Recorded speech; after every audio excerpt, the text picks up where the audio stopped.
સુરતમાં કાર અકસ્માતનો મામલો. અકસ્માત અત્યાર સુધી 3ના મોત થયા. 6 વર્ષીય વિયાન વાઘાણી, તેમના પિતા દેવેશ વાઘાણી અને 29 વર્ષીય સંકેત વાવડિયા.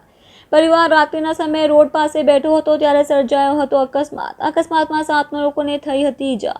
3ના મોત જ્યારે હજુ એક પ્રેગ્નન્ટ મહિલા ગંભીર.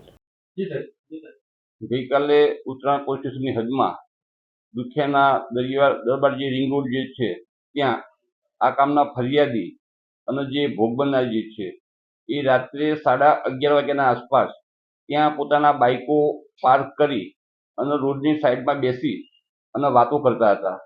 એ વખતે આ જે કાર ચાલક જે છે કે જેનો રજિસ્ટ્રેશન નંબર છે GJ05-00820, એ કાર ચાલકે પોતાની જે કાર જે છે એ પૂર ઝડપે અને એકદમ બેફિકરાઈથી ચલાવી આ જે લોકો ત્યાં બેઠેલા હતા એ લોકોને ટક્કર મારી અને અકસ્માત કરેલો, જેથી પોલીસને તાત્કાલિક 100 નંબર સુરત પોલીસ કંટ્રોલ મારફતે જાણ થતાં પોલીસની PCR વાન તાત્કાલિક ત્યાં પહોંચી ગયેલી અને આ કારનો જે ચાલક હતો એને તાત્કાલિક પોલીસે ડિટેન કરી લીધેલો.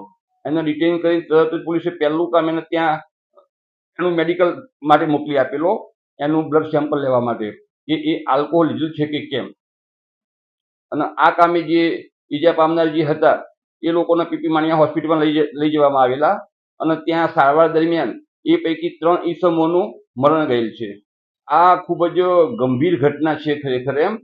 અને અત્યારમાં જે પ્રાથમિક પૂછપરછ જે આરોપીની કરી છે એમાં અત્યારે એનું કહેવું એવું છે કે એ ગઈકાલે સવારે લગભગ 3 વાગે એના કોઈ સંબંધી જે છે એમનો કેન્સર થયેલું હોય અમદાવાદ મૂકવા માટે ગયેલો હતો અને પરત આવતા વખતે ગાડીમાં એકલો હતો અને એ વખતે ત્યાં આ જે બનાવ જે છે બનેલો છે. તેમ છતાં પોલીસ આ ગુનાની તપાસમાં FSL, RTO અને એ સિવાય જે કંઈ વૈજ્ઞાનિક પદ્ધતિઓ હશે એ તમામનો ઉપયોગ કરી અને ઘટનાનું સાચું કારણ શોધી અને આરોપી વિરુદ્ધ કડકમાં કડક કાર્યવાહી કરવામાં આવશે. આમાં કુલ 7 માણસોને અડફેટમાં લીધા છે. એમાંથી 3 જે ભોગ બનનાર જે છે એ મરણ ગયેલ છે અને 4 હાલમાં ત્યાં સારવાર કરે છે. એમાંથી 3ની જે કન્ડિશન જે છે એ હાલમાં સુધારા ઉપર છે. એક જે ભોગ બનનાર જે છે એ થોડીક ક્રિટિકલ કન્ડિશન છે હાલમાં.